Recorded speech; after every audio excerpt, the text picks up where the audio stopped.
Good Morning Show, and I'm told we're back live on Facebook. So, shout out to my super producer, Nyron Sanders, for making certain we can work through those technical issues. But if you are just tuning in, we had some wonderful conversation prior to the break, but I want to make a correction and shout out to my co-host, Oliver O.T. Thomas. I don't know why I keep wanting to say Acadiana when I'm talking about Cards game. They beat Alexandria. So thank you for correcting that for me, Oliver, because I was doing that all last week when I was talking about the game. I don't know why that just comes out of my mouth easier than Alexandria does, but the state championship game was between Edna Carr and Alexandria, and Edna Carr did win that game 53-8. So thanks for the clarification. My bad, y'all. And I will say that even last week, leading up to the game. So yes, correction. It was not Acadiana. It was Carr versus Alexandria. 53-8 victory for the University of Edna Carr, the 7th state championship after a 5-year drought of being in the Dome. And so this year, our mantra was reclaim with the K. And so we were able to reclaim our A status per the SPS scores, and we were able to reclaim our state championship in football. This is the 7th state title for Edna Carr High School. So once again, the correction, Carr beats Alexandria, not Acadiana, in the state championship game this past weekend. Thanks again, OT. We appreciate you over here. And if, again, you're just joining us, I wanted to make certain that I also gave a special shout out to the entire West Bank. We went trifecta this weekend with 3 state champions. Our friends down the road in South Platte won their state championship game. Our friends over at Archbishop Shaw won their state championship game, and so did Edna Carr High School. So 3 for 3. Shout out to the West Bank. As you all know, we were having a very, very in-depth conversation about where we are in terms of Black leadership, Black representation, and there is nobody I would rather talk to at this moment than Lindell. Good morning, Lindell. Welcome to the Good Morning Show. Good morning. How you doing? I'm great. How are you? Wyatt, OT. I wanted to call in Friday. I heard your guest Friday call in. What's his name? Chambers. Gary Chambers. And then I heard this morning, and of course it prompted me to call in even more after I heard Pop Jones. I think first of all, what needs to happen is we need to start with a whole educational course before you get folk like Chambers. And I understand you may be cool with you, whatever. But this is a man who came on the radio at the invitation of the councilman for the district, and he lambasted the man's district. Obviously, he didn't know, or he didn't want to know, but he should have known. When he started talking about, I went through New Orleans East. I'm saying to myself, well, wait, then right against you about the man brought you on, and you're talking about this man slamming him like that? He has to learn some things. So when you start bringing people from out the city, it's confusing to me, because in one minute you're talking about people who are not from here, and I understand you may have lived here for a time or whatever the case may be, but when you don't know, you make silly mistakes like that. On Friday, poor OT had to hang up the phone. He couldn't even get a word in. He had to go. He just was like, I'm going. So that needs to start. Secondly, with the educational part, in all fairness, I don't like the idea of the white-black thing when it comes down to the comment Pop Jones made about Helena. Here's the deal. This council has been a good council, a better council, let me say it, that within more recent years, with the exception of a few. I had one council member to ask me one day when I talked to him, I said, hey, listen, let me ask you a question. With the situation with the Pontelba, what are we doing about this? This is when it was going on. He asked me, do you really care about what's going on at the Pontelba? That, to me, was the greatest insult that I'm saying to myself, well, what do you mean? As a voter, if I come to you and I ask you a question, you ask me, does it really matter? Eugene Green was the one who did that. I don't mind calling the name out, because this is a guy who goes around for photo ops every single opportunity he gets. But he wasn't over at the photo op in his own district when those girls were killed the other night for that accident. Huh? How many times have you seen him since then? So you sit here and you talk about Black leadership, and you look at people out here getting photo ops for their own benefit, but not really serving their community. Pop Jones, you have a little bit more to learn too, with all due respect to you. Sure, you may have been around But we can't use this, guys are black and white just because we want to go black, white, but really not call a spade a spade. I'm sorry, but I'm not impressed with those arguments from Jerry or even the comment I heard today. When we talk about black leadership, we ought to come together as black folk and have an agenda to present to our black leaders. That's one of the problems. We don't go to them with an agenda. We have no roadmap for them to follow and nothing for us to hold them accountable to. Right. I think that that's crazy. So we can't look forward to no black leadership until we know what it is that we want, memorialize it, and present it. And guess what? Again, I keep saying this, and no one will seem to get it. Just because you're black on the outside doesn't mean you're black on the inside, whether it's through core values or anything else, beliefs or whatever. It does not mean that. We've been tricked by that before. And I think a lot of these folk, when we look at them, these young folk who are not voting and we talk down on them, I've even told some folk, listen, you know what? I'm starting to see them as being smart. I'm not going to let you keep wasting my time, playing with my emotions and tear-jerking me or whatever the case may be for me to go out there and give you something. And then when we look around, we get nothing in return. There are more white folk who've come in this city within a short period of time and opened up more businesses than those who are homegrown. There are more whites who have come in this city and bought houses and priced out the ones who are homegrown. So we sit here and we talk this stuff about black leadership. I don't care who gets mad. 40 years of it, we have not seen much of it at all. I'm just going to be straight up and I'm going to be honest. Don't care who don't like it because the truth can still stand after the smoke clears. Absolutely. And that is it. When you look at this city right now, we're struggling. Every day you come on the radio, we're talking about, what about the blacks? What about the blacks? How many times do you see Asians on television talking about their educational system is substandard or subpar? How many times do you see those folk out there homeless laying under a bridge, or even some of your Hispanics laying under a bridge? How many times do you don't see that too often? You go down there now, you see a lot of us. You see a lot of us. So at a certain point, you have to say, forget friendship, because after you look at it, if you're not getting anything out the deal, we're not friends anyway. We can be associates, laugh, ha-ha, and out each other's face, but guess what? Like your family has to eat, mine does too. And everyone else should feel that way. Until we do, you're going to keep getting the same old foolishness or whatever. I'm liking what I'm seeing with some of these council members who are on there. You kept asking questions, where's the money going? But when they start lifting the sheets, you're getting some answers, right? But I guess that's just too much like white, opposed to being too much like right. Right. All right, I'm finished, Dr. I appreciate you, Lindell. Thank you so today. much. I appreciate you. Thanks for listening. Listen, we have to go to break, but on the other side of the break, we're going to have a conversation with the New Orleans Fire Chief, Roman Nelson. Stay with us. This is WBOK 1230 AM, what New Orleans is talking about.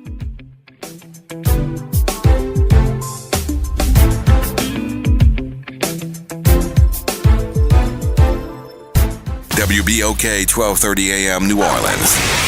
Home of the Good Morning Show, 7 to 9 a.m. weekdays. This news report is brought to you by New Schools for New Orleans. I'm Brie Wood with 4 things you should know from BIN News. OpenAI whistleblower Sushir Balaji was found dead in his San Francisco apartment on November 26th. Balaji, who had criticized OpenAI's practices, was ruled a suicide by police with no foul play suspected. The defense fund for Luigi Mangione, accused of killing United Healthcare CEO Brian Thompson, is growing. Anonymous fundraisers on GiveSendGo have raised over $100,000, noting the right to fair legal representation. Senator Mitt Romney told CNN's State of the Union he predicts J.D. Vance will be the GOP's 2028 presidential nominee, praising Vance as smart and well-spoken. Romney also noted both parties need to reevaluate their messaging after the last election. And Moana 2 will claim the top spot at the box office for the 3rd weekend in a row. The Disney film has now grossed over $320 million. Get BIN News on demand 24/7 at BINnews.com. New Schools for New Orleans wants to send a huge congratulations to all of our educators, students, and families of New Orleans for their continuous academic growth. School performance scores have been released from the state. For the first time in many years, there are no failing schools in New Orleans Public Schools. As a district, our performance increased by 4 points. In addition, Orleans Parish now exceeds pre-COVID school performance score for all students by 6.2 points. When you see a teacher, school leader, or student, be sure to show them some love. Good morning, wake up. The Good Morning Show. Good morning. On WBOK 1230 AM.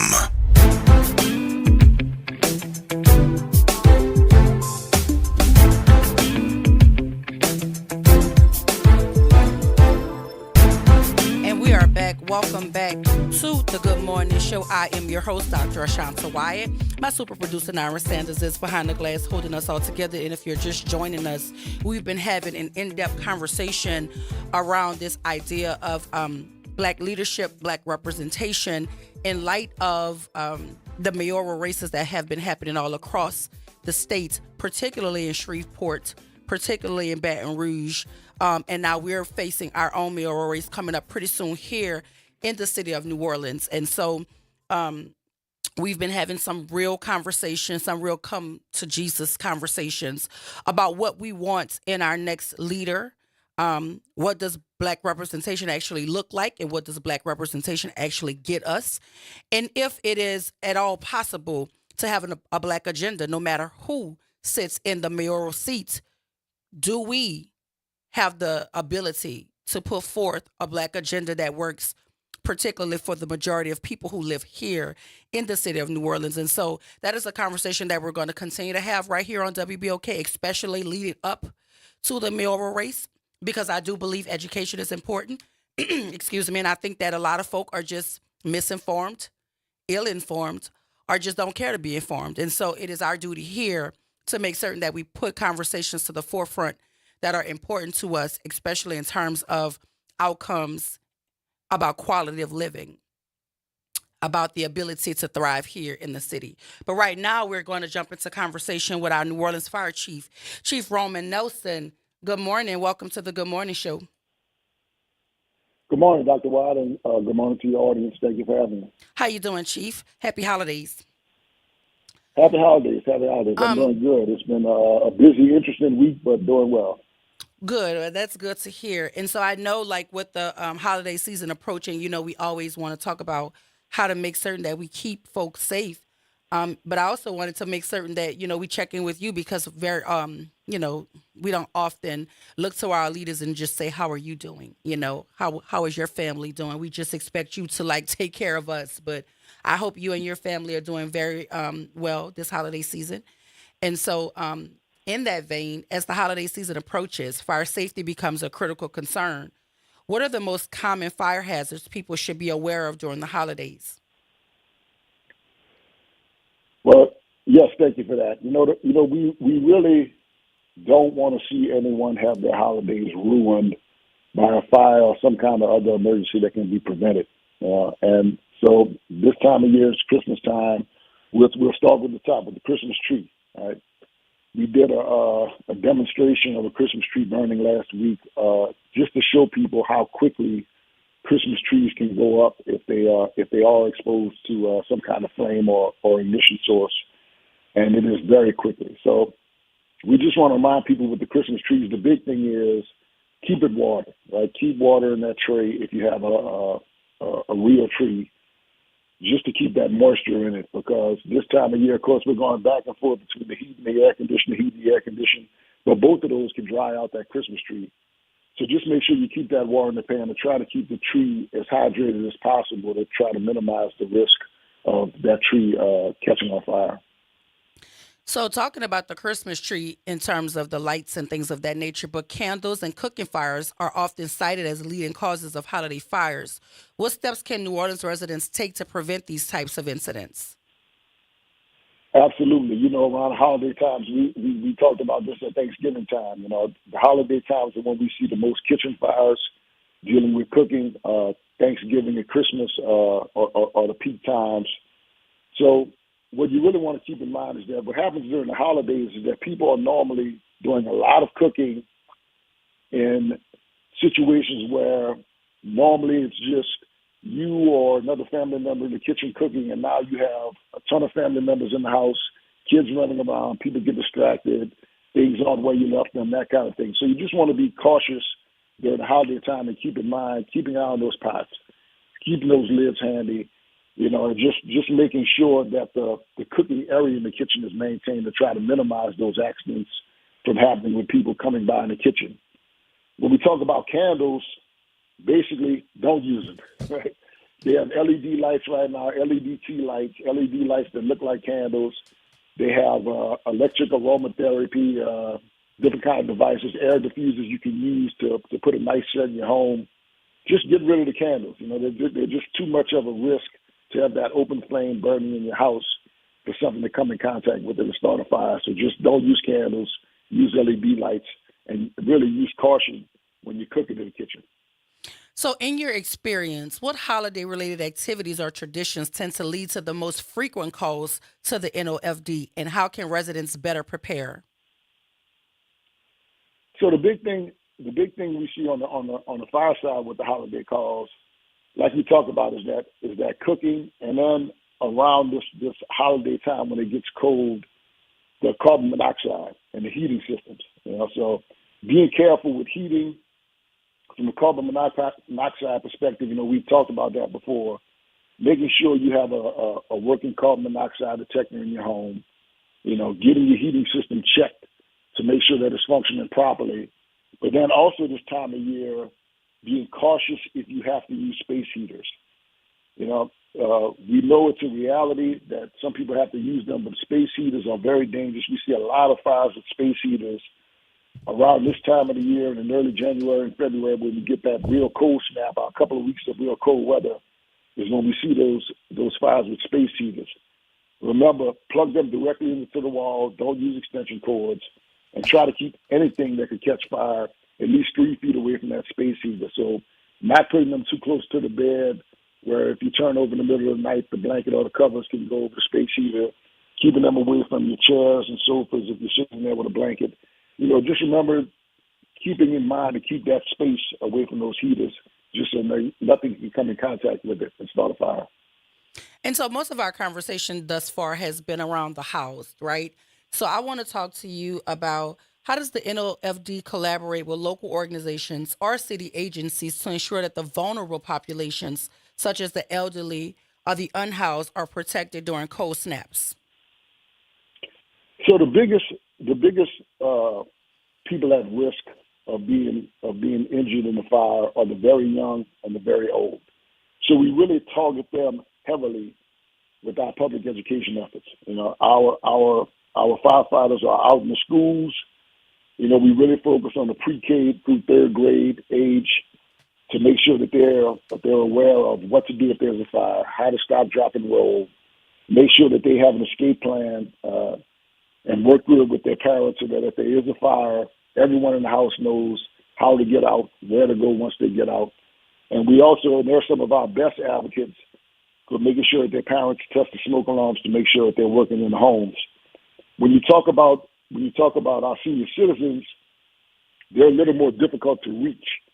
So we really focus on getting out in the community. And of course, some of our community centers, senior citizen centers, we can catch them when they're in groups together and try to share this information. But a lot of times you have seniors who are living by themselves. They don't get out of the house very much. So we really try to target their age group and their community so that they can go out and share that information with them as well to get that information out to our most vulnerable populations. Of course, we cover the entire community, but those are the groups that are really at risk that we really focus on. When you talk about the unhoused population, it's a challenge. Nate Fields is doing a tremendous job in the city, getting out there, finding them where they are, communicating with them, letting them know the resources. And what I really appreciate about what he does is he takes his time to get to know them and work with them to bring them along, not trying to rush them and force them into a situation that they're not ready to do. From our side on the fire department, we just support those efforts. When there's a cold snaps, and the city puts forward the shelters, we have our firefighters in the background helping with the logistics, setting up those facilities, whatever coordination the city needs to help when those kind of things happen, the fire department is there. Yeah, so what are some of the initiatives that the NOFD is currently focusing on to improve fire safety education and community engagement, particularly around holiday season? So the big thing is just getting the information out there. Like I said, we have our fire life safety educators just out there trying to push out the information as much as possible that people need to know to be safe. Everybody gets so busy just in their normal day-to-day lives, but especially around the holiday season, when in addition to the normal day-to-day rat race, now There's cooking to do. There's meals to be prepared, right? Shopping, preparing those gifts, wrapping gifts. Everyone gets distracted. So we really just try to keep that messaging, front and foremost in people's minds so they can remember. And what it really boils down to be safe is just having the right things. It's simple. Smoke alarms, making sure those smoke alarms are working in the home. That's going to be your primary firefighter that's up there on the ceiling or on the wall 24 hours a day to let you know if something happens so you know to get out. That helps keep the public safe. That helps keep our firefighters safe. And as we've talked about recently now, carbon monoxide. Every home in the city of New Orleans should have a carbon monoxide detector, whether it has gas heating or electrical heating with the new state requirements and the city ordinance, because carbon monoxide can come from internal sources or possibly coming from external sources such as a generator. So really for us, it's just about getting out that safety message, about keeping those kind of things for yourself and your families in your mind as you're going about your daily life to be safe. Absolutely. So that brings me to my question. When you talk about the carbon monoxide detectors, there's an increasing level of smart technology being used in homes, right?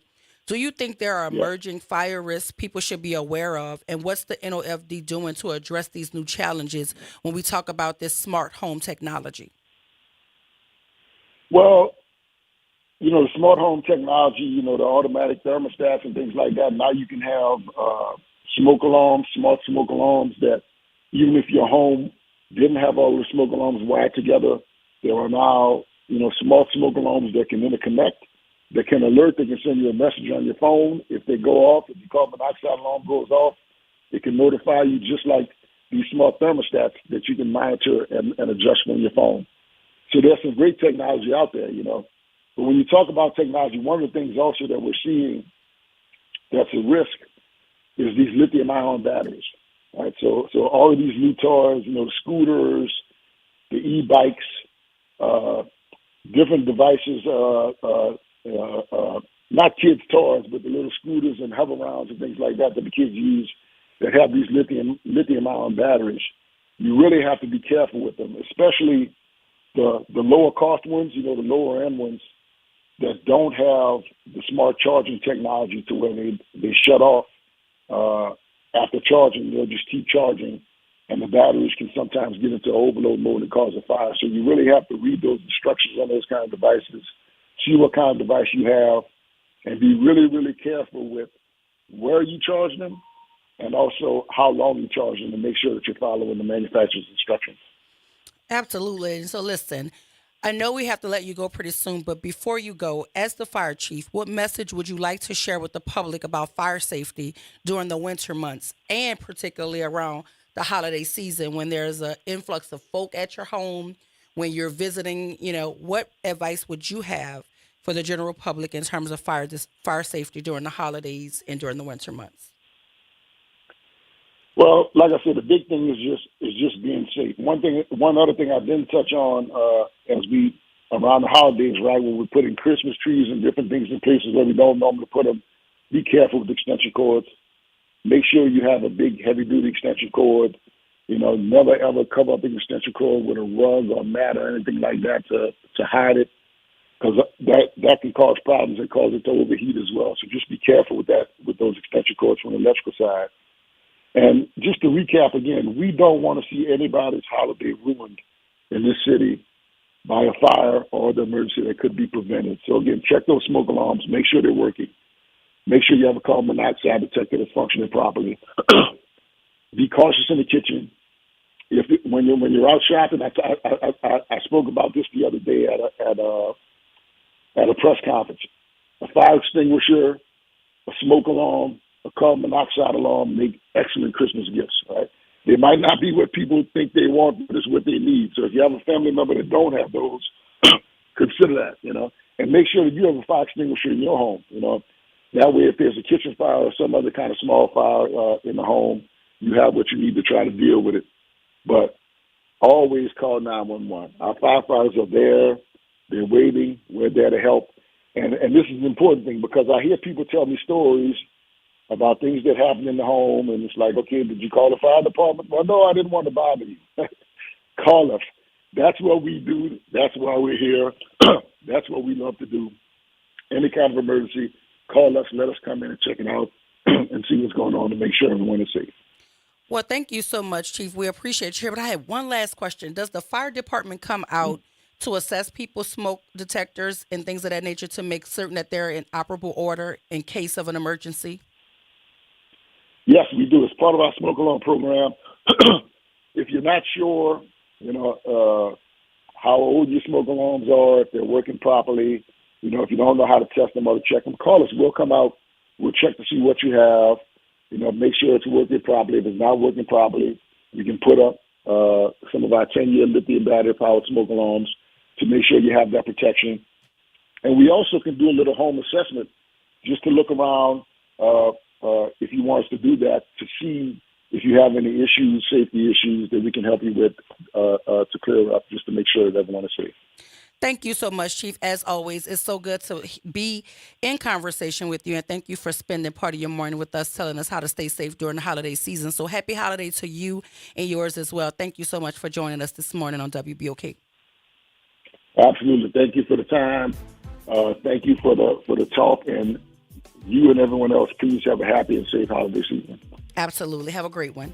Listen, stay with us. We are in some real good conversation. I know some of you missed the conversation, but I'm going to recap it after the break to let you know what we talked about early on at the top of the hour. But I also want to thank our Fire Chief, Chief Roman Nelson, for spending part of his morning with us to educate us on fire safety, particularly during our winter months. So we'll have a conversation with Walter Kirkland on the other side of the break, that and a whole lot more. This is WBOK 1230 AM, what New Orleans is talking about.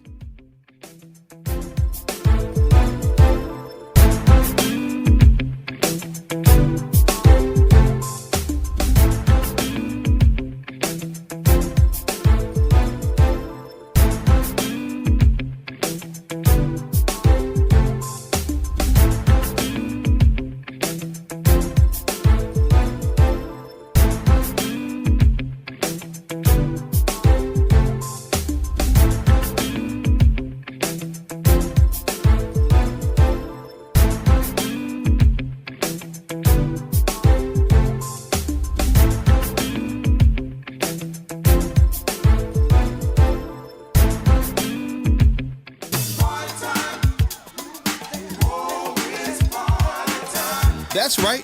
It's party time each and every Sunday night at 7 p.m. on WBOK. It's the Throwback Throwdown with DJ Wick as he brings you the best in old school from the 70s, 80s, 90s, and the early 2Ks. Plus, the party goes to another level at 9 p.m. with the Throwback Throwdown Party Mix to round out the night. It's the Throwback Throwdown Sunday nights at 7 p.m. on WBOK 1230 AM and on the World Wide Web at WBOK1230.com. NOLA Public Schools' main round enrollment for kindergarten through 12th grade is now open. With 73 schools available through the NOLA Public Schools Common Application Process, or NCAP, finding the right school fit for your family is easier than ever. List up to 12 choices to maximize your chances and apply by January 24th. We're all in, and we hope you are too.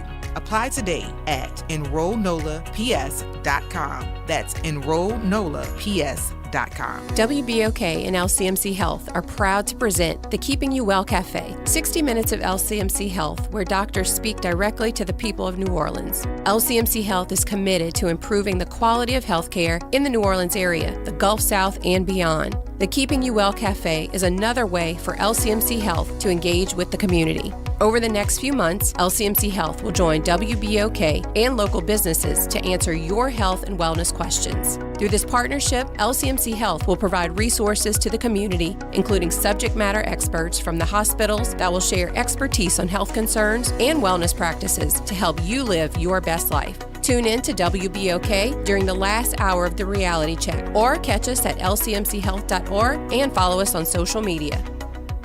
Gregory Porter and Samara Joy return to New Orleans with 2 incredible new shows. See Grammy Award-winning jazz singer Gregory Porter on his holiday tour at the Orpheum Theater on December 18th. In addition, don't miss 2023 Grammy Award-winning Best New Artist Samara Joy at the Orpheum Theater on Sunday, June 1st, with all new music. Enjoy 2 great evenings of jazz from iconic artists Gregory Porter and Samara Joy. Get your tickets for both shows at Ticketmaster.com. Visit DePaul's new Algiers Health Center at 2801 General de Gaulle Drive to receive primary and preventive care for both adults and children. Services also include behavioral health, imaging, and on-site pharmacy, vision, Medicaid enrollment assistance, and more.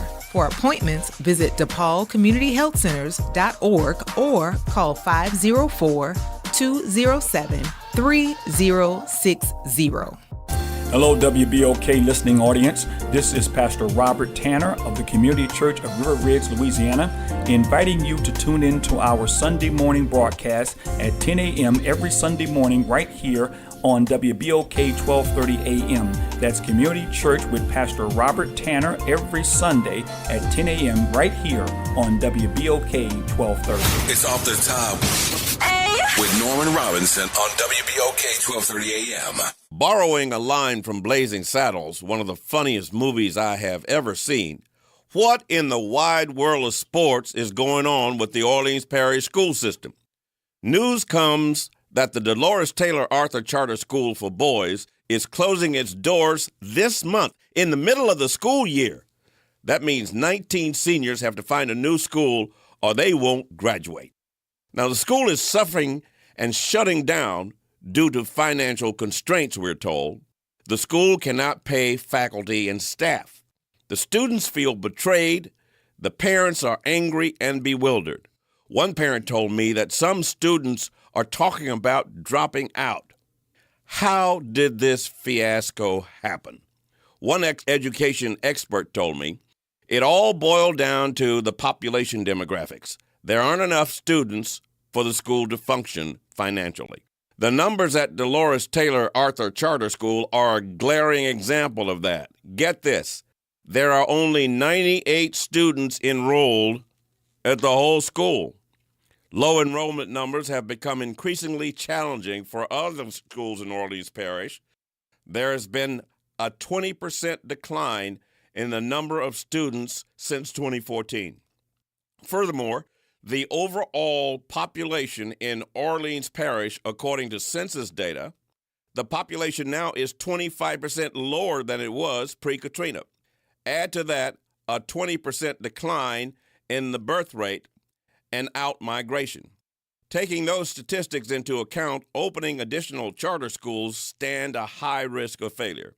A former school board member told me that given what we know about the low enrollment demographics, Dolores Taylor Arthur Charter School and several other schools should not have been allowed to open in the first place. But get this, ironically, it was the Orleans Parish School Administration that granted the charter, allowing the schools to open in the first place. Talk about catch-22. As for the 19 seniors at Dolores Taylor Arthur School, there was a meeting with all charter leaders, and it's expected that at least one school will step up and offer to accept all students. Surely the Orleans Parish School Board wouldn't hang these kids out to dry, would they? That would be totally unconscionable. Let them know we're watching. This is Norman Robinson, Off the Top. Hey, this is Norman Sanders with WBOK, letting you know to have a happy holiday. Making a difference in the community. WBOK 1230 AM. Good morning, wake up. The Good Morning Show. Good morning. On WBOK 1230 AM.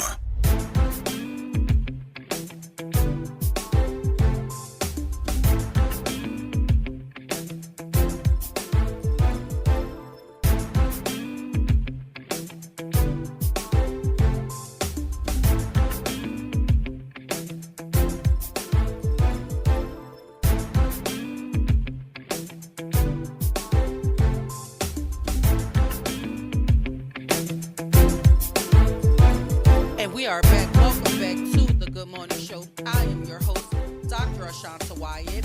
My My super producer, Nyron Sanders, is behind the glass, holding us down. And wherever you are, Oliver T. Thomas, we miss you over here. And thank you for that slight correction. I don't know why. I've been wanting to say Car beats Acadiana. I have no idea. Maybe that's just something, I don't know, but Car actually beat Alexandria. So shout out to my co-host for making certain that I'm accurate in my telling of the state championships. But as I said, the West Bank had a trifecta. South Plaquemines down the road from us, they won their state championship game, as did Archbishop Shaw and Edna Carr High School. So shout out to the West Bank, y'all. They brought all 3 trophies back to the West Bank. I want to give a shout out to our New Orleans Fire Chief, Chief Roman Nelson, for joining us and sharing all of that invaluable information on how to stay safe during the holiday season. But right now, we're going to jump into conversation with the Walter Kirkland. There you Founder go. and charter president of the 100 Black Men of Prince George's County. Yes. He's the chief revenue officer of Alpha Drones and the host of Kirkland's Corner, because he also does his little podcast. A little something. He's going to have to invite me to D.C. so I can jump on that thing, right? But more importantly, he's a Hall of Fame 400-meter runner out of Rutgers University, y'all. He got the hardware on his hand. Did y'all hear that? So the conversation got good when I found that out. I said, do you know my son runs track? Yes. So listen, we want to always uplift our giants, because those are the shoulders we stand on. So congratulations to you, Mr. Hall of Famer. Yes, thank you, Dr. White. I appreciate it. It's phenomenal that when I got the letter in the mail, I said, wait a minute, it can't be me. Yeah, it's you. Because they had to vote me in. So, you. to be a Hall of Fame of anything, as you know, and your son will probably be a Hall of Fame too eventually. It's an From amazing. to God's ears. It is an amazing opportunity. And we as men, especially black men, try to raise above and always do well and be positive. So it really made my day. And I want to thank you for your success here at WBOK. You do a great job. Keep grinding, my sister. Thank you. I appreciate that. And listen, there's always a connectivity between guests and hosts. There's always something someone says that sparks something in me where we can connect on that level. I, too, am a 4-sport athlete out of Carr. I ran track, too. I just went to college for volleyball. Come on. Full volleyball scholarship. Come on. Yes. I see it. Yes. But I also was a quarter miler, so was my mother. My mother is in the Hall of Fame with the New Orleans Super Dames. Come for on. track and field. Come on. Yes. So we could talk this talk now. Let me ask you a question. What was your best time in the 400? So my best Come on time now. I'm gonna go there with you. Let's my see if she best remembers, time y'all. in the 400, and my coach is probably listening. He can correct me, Coach Wayne Hardy. What's up, Wayne Hardy? From Edna Carr. So my best time, I know I was sub a minute, definitely. That's what I'm talking about. Definitely, I could tell you that. Then you're legit, my sister. Go ahead. Absolutely, definitely sub a minute. But my baby knocking my best times out the water. Wow. Yeah, he's in his 40s. Yeah, I ran 46 flat was my best. Yeah. See, so Cameron is getting there. He's not there yet. Yes. I think he's about 48. 48, that's great. I think that's where he is. When you break 50 in the 400 meters for you listeners, you're good. So we're trying to build up that last 30. Because when he comes, look at you. You know what's up. Yeah, absolutely. You selling them peanuts that last 30 meters. Yeah. And for your listeners out there, to make the Olympic team, which I didn't make the Olympic team, at my time they were running 45 flat. Now you got to run 44. Yes. It's really fast. It's a different ball game. And so my son was struggling with the indoor as opposed to the outdoor. He doesn't favor indoor. He does well in indoor. Well, look at your weather here. But but he prefers outdoor. But we're trying to get that last 30. My son was suffering with like a hip flexor injury. Ooh, hip flexor, yep. But the beauty in going to college is you have all of the real recovery stuff that in the water, you have the cameras, you have the real rehab, and that's something a lot of our high schools don't really have. But that's the good thing about him going somewhere where there are professionals, cryotherapy, all that kind of stuff. So the hip is getting stronger. He's put on some body mass. He's doing well. So I'm going to tell him I met you. I'm going to call him, and we're going to talk offline because he has to build his core. As Absolutely. You know, running, it's your core, too. Absolutely. That last 30 meters, you got to run through the finish line. Now, let me tell you something, Mr. Come on Kirkland. now. Yes, ma'am. If we don't get to talk about what you came here to talk about, we're going to talk about track the whole time. You know what I'm saying? Let's get going. And we're going to get lost. So listen, with your background in track and field at Rutgers University, it's impressive, right? How did your athletic career shape your approach to leadership and business? You know, when you are a Hall of Fame of anything in life, when I left Rutgers, let's go there, I was blessed to work for some major corporations. I worked for Xerox for 10 years. I worked for some of the best training in the world. I worked for Honeywell for another 10 years, and then I worked for GE Healthcare. And it made me gave me the discipline to be who I am to this day in terms of brand management. I'm a brand ambassador. I work with companies, athletes, and when you're at a high level, you do the same thing in business. So that's what that's done for me. And that constant training and that as you know, as an athlete, putting your head down, driving, being consistent, it gives you quality and gives you efficiency in life. And I've taken that same thing in my life. I think that's what people often overlook about athletes. There's a level of discipline and structure that comes with being an athlete, especially at the highest level, right? Almost making it to the Olympics is the highest level there is. And so I think for me, when I think about our children and how they struggle, if you put them in something that requires them to commit to something, to have a structure about something, to have a buy-in with something, it does a lot in terms of their overall matriculation and growth. Yeah, let me add to that. I'm also the founding president of the 100 Black Men, which is a mentoring organization. Yes. We have over 10,000 mentees and 5,000 mentors. We coach them on financial literacy, health and wellness, education, and mentoring. And the slogan, and listeners hear this, what you see is what you will be. That magnifies the youth, because when they see that strong woman, that strong man, they want to be like that. Well, we see that happen. You know, I'm calling you Mr. Kirkland. Do you want me to call you Mr. Kirkland? Call me Walter. Fine? Just call me Walter. I just want to Just be don't call me late to respectful. lunch. I just want to be respectful. So, Walter, you know what? We often see it play out the opposite, right? In terms of the negative imagery about Black men and Black women.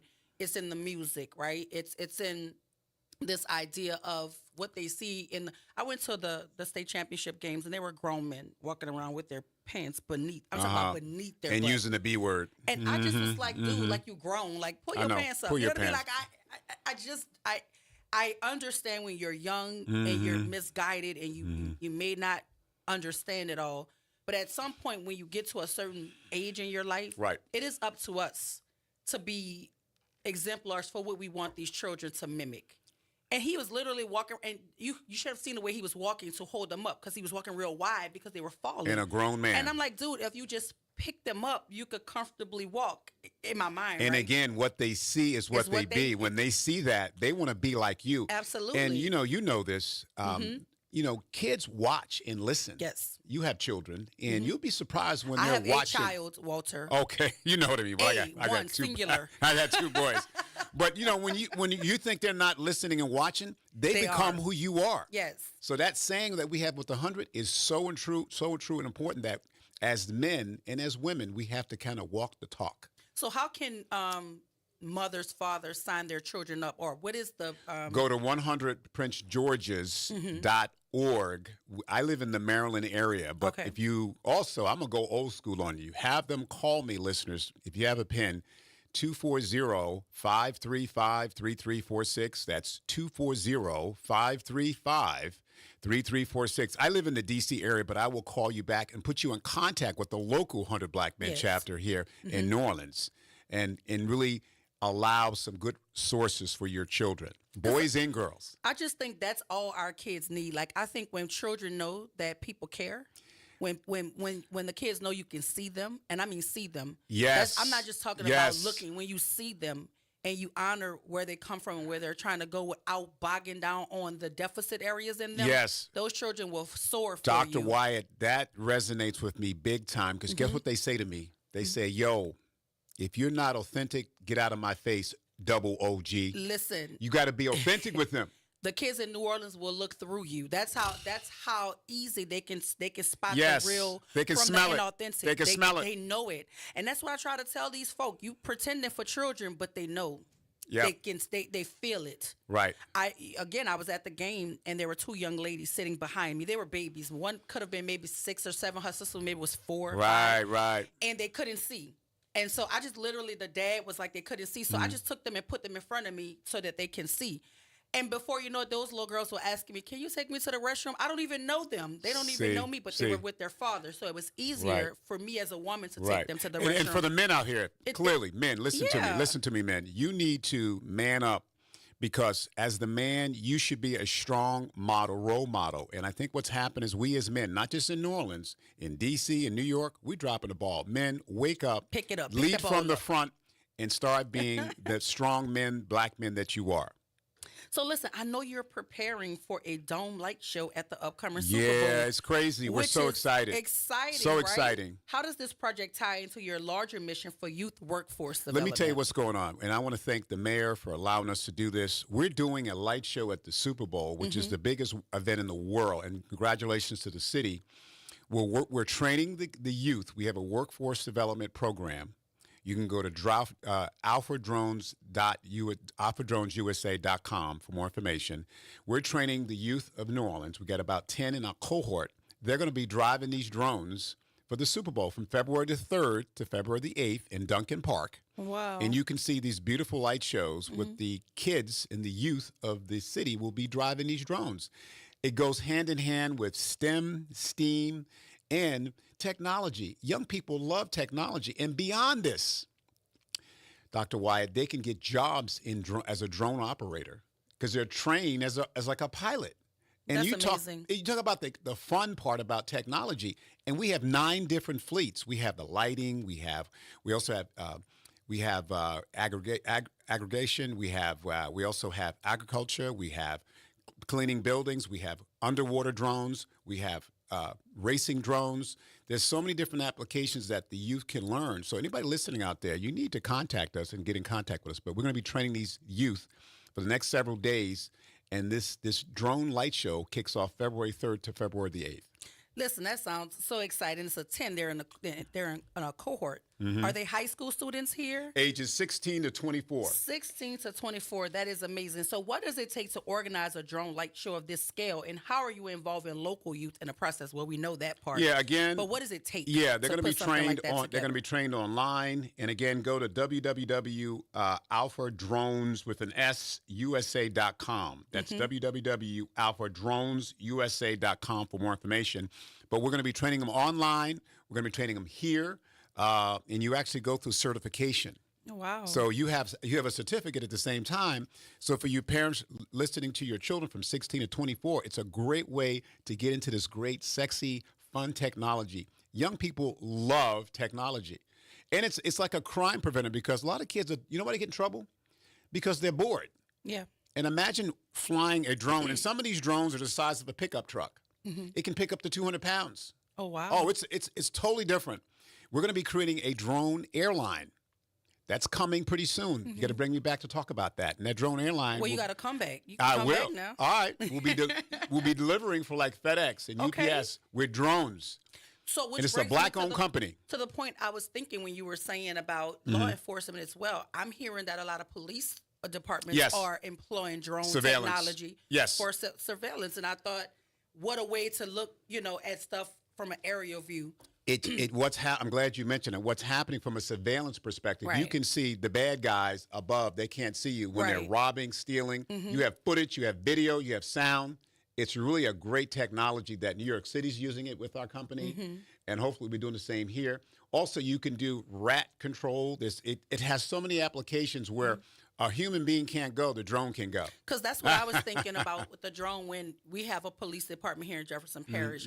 They were just involved in a police chase that resulted in the death of two young high school young ladies. These young ladies were innocent. They were just a car. The car that they were chasing ran into it. And so I'm thinking if we could have deployed that sort of technology, that keeps people on the ground safe, but it still surveils the people you're chasing. Yes. So that's where my mind went in terms of law enforcement. Dr. Wyatt, it's again, for people listening, get your children involved with this program because it is great career movement for them. And it saves lives, it's fun, it's sexy, and it's cool. It is. You know what I mean? It is. I mean, and I watch the military deploy that kind of technology all the time when they're doing things, especially like in foreign nations and stuff, and they're surveilling. They're using drone technology. So speaking of that, guess who contact us? The Navy, the U.S. Navy. Oh, wow. And guess what they want? They want underwater drones.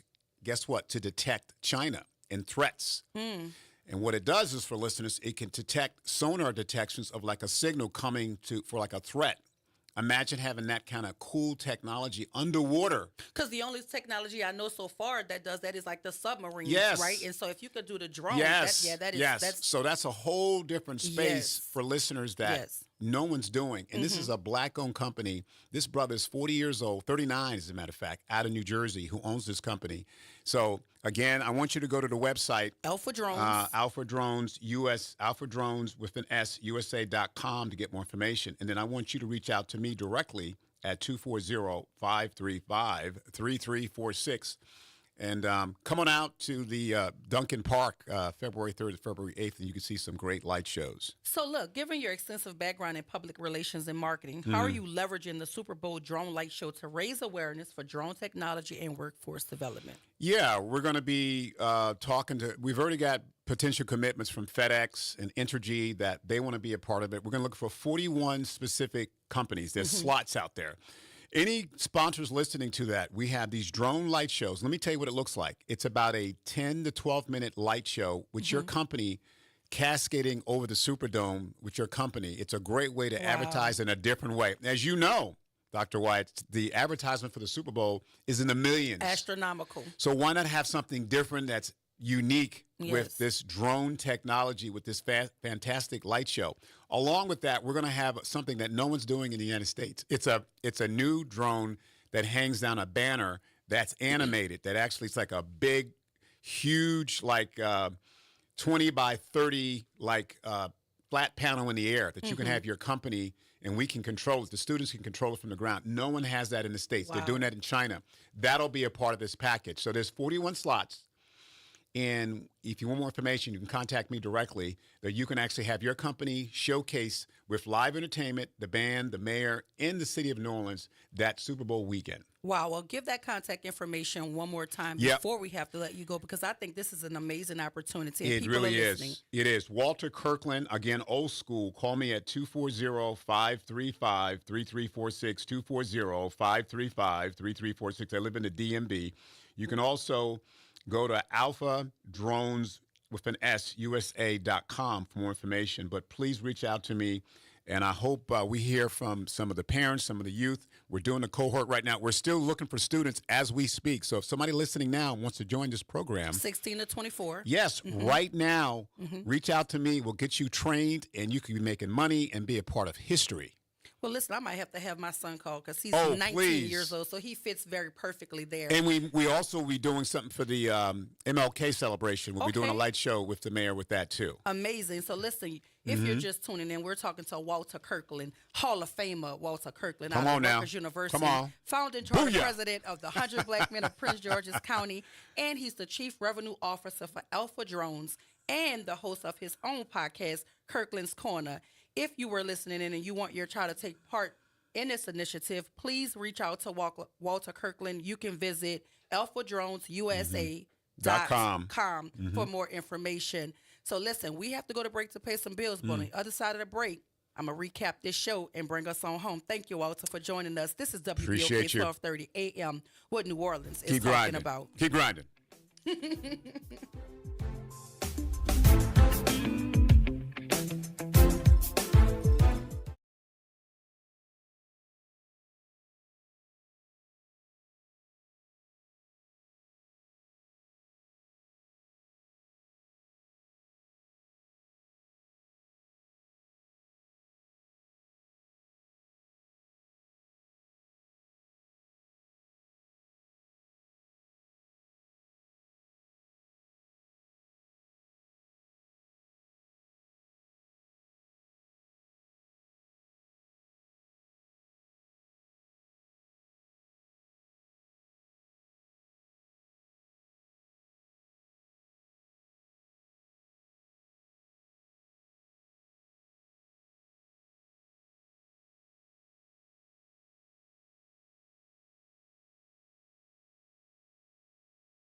Morning Show. I am your host, Dr. Ashanta Wyatt. My super producer, Nyra Sanders, is behind the glass, holding us all together. Listen, if you're just joining us, this show has been dynamic, and I'm going to, again, thank our last guest, Walter Kirkland, the founding charter president of the 100 Black Men of Prince George's County and the chief revenue officer of Alpha Drones.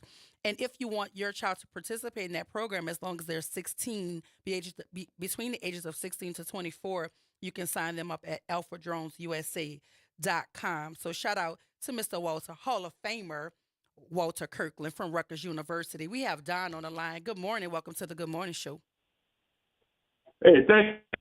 And good morning to you, Dr. Wyatt. Happy holidays, Merry Christmas, Advent season. I know y'all going to be busy all the way through to Easter Sunday in New Orleans. Yes. Absolutely. But, excuse me? Go ahead. I'm listening. Oh, no, the reason I called, I heard y'all talking about track, and I heard that brother say he's from Rutgers University, and I heard you talk about track, and this weekend football, college football, and the political gamesmanship by President-elect to invite the guy who, Daniel, what is his name, Daniel something, the murderer of Jordan Neely of the subway, and they invite him to the Navy, Army Navy game. But the guy said Rutgers. Rutgers, whenever I hear Rutgers, I think of one athlete, student athlete, and that's the great Paul Robeson, Phi Beta Kappa, All-American, civil rights attorney, and he played college football, and I'm going to try to tie this in quickly as I can. When you look at Paul Robeson, he was brutalized in practice by his teammates. He had to go through a lot of physical hurt and harm to play college football. And you look at Jack Trice, Iowa State. The stadium is named after Jack Trice. He was killed he died from his injuries when they played against the University of Minnesota in 1915, the same Iowa State that produced Dr. George Washington Carver. But Minnesota, University of Minnesota, and Rutgers are in the Big Ten, okay, the Big Ten Conference. Mm-hmm. But fast forward to maybe our generation, I don't know if you was born, but in the first college football player, two college football players in the Southeastern Conference, the other big-time money-making conference off the back of African-American athletes, were Greg Page for the University of Kentucky and Nate Northington. They were the first college football players, but the first black athlete in the Southeastern Conference to participate was the guy from Railroad, Louisiana, Stephen Martin, in baseball in 1965. When Tulane was still at Tulane University, when they still was in the Southeastern Conference. And what I'm saying is, when we talk about the revenue and the exploitation for this brother, Walter Kirkland was talking about drones, I hope black people benefit from it as much or more as these athletes benefit from NIL deals. And what I'm saying is, for 50 years, half a century or more, the black athlete was exploited by these universities, making millions, billions of dollars over the years on the back of these young black athletes. And yet, I come to your community, Dr. Wyatt, whatever university I'm in, and I come to your neighborhood, seeing the condition in the neighborhood some of these student athletes come from, black athletes, unfortunately, but I just pluck out your best and brightest, and I don't do anything for the community. I don't support the local schools. I don't support any of the businesses. I just come in and so when we talk about our schools falling down, it's been happening for a long time because they come in and pluck our best and brightest, bring them to their universities, and they do nothing from the communities that these superstar student athletes come from. And I think that as a champ, we should demand more resources, not just from our city governments and our state governments and our federal governments, but these large institutions with large endowments, billions of dollars in endowments. They're not coming in. They're coming in plucking our best and brightest, and they're not investing nothing in the communities. And I think that is the biggest crime that's been going on since we have been allowed to bring in revenue for these big-time universities. Mr. Kirkland has run back into the studio so he can have this conversation with you. You have the floor, Mr. Kirkland. Hey, Don, can you hear me? He can. Yeah, Brother Don, this is Walt Kirkland, man. You're resonating a nerve, man. I think what happens with a lot of these NIL deals, and I work with some of those people, it's a selfish kind of mentality. Programs like the drone technology and the 100 Black Men, that's the kind of thing we need in this city of New Orleans. Yeah, I can hear you. Yeah, so that's what we need to do with the city of New Orleans, is to have this type of drone technology as opposed to NIL. NIL is a selfish platform, to your point, where they come in, they get the money, but when you have programs like this drone technology from a workforce development, Go ahead, he's still listening. it's a place where I think it's better for the city. It builds a pipeline for careers. It's a great technology to help these kids. So I agree with you, brother. Listen, if you're just joining us, we're in conversation with Walter Kirkland, the founding charter president of the 100 Black Men of Prince George's County and the chief revenue officer of Alpha Drones. And more importantly, he's a Hall of Fame track and field athlete out of Rutgers University. So thank you, Don, for calling in with that perspective, because that's what we're facing here. Yes, Doctor. A lot of our universities are struggling because, remember, our universities only exist because we could not attend their universities. That's right. And then when we started dominating in athletics, then those universities started to look and then cherry pick our athletes. That's why we're struggling fiscally. Yes. At a lot of our universities. And if our kids actually look at HBCUs and universities that honor their humanity as a place to go and start the conversation about, because the audience follows the talent.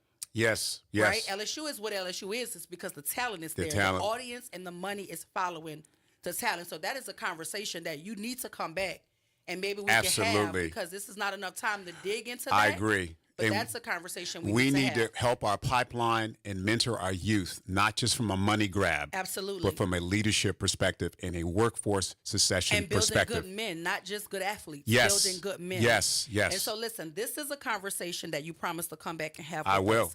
I want to recap our show because it's time for me to go. Unfortunately, Gotcha. The time has run out. I want to invite you guys to stay with us up next for the Front Porch with Graylin and Kimber. But this conversation was about Black representation, Black political power. Will New Orleans lose its Black political power? You can go to think504.com on Black Source Media and read the article by Kenneth Cooper. I also want to shout out our NOFD chief, Roman Nelson, talking about how to stay safe during the holidays, especially with fires, carbon monoxide, your smoke detector. So shout out to the chief for spending part of his morning with us. And our last guest, who's still here, Walter Kirkland, Hall of Fame track and field athlete from Rutgers University, who is the founding charter president of 100 Black Men of Prince George's County. We want to thank him for all of his insight in talking about that phenomenal drone light show that is going to happen, that is going to incorporate our children ages 16 to 24. And if you want to sponsor that and have your business lit up in the air, please reach out to him via alphadronesusa.com for more information. But again, until next time, until tomorrow, I am Dr. Ashanta Wyatt. See y'all tomorrow. Keep grinding. Keep grinding, Dr. Wyatt. Absolutely.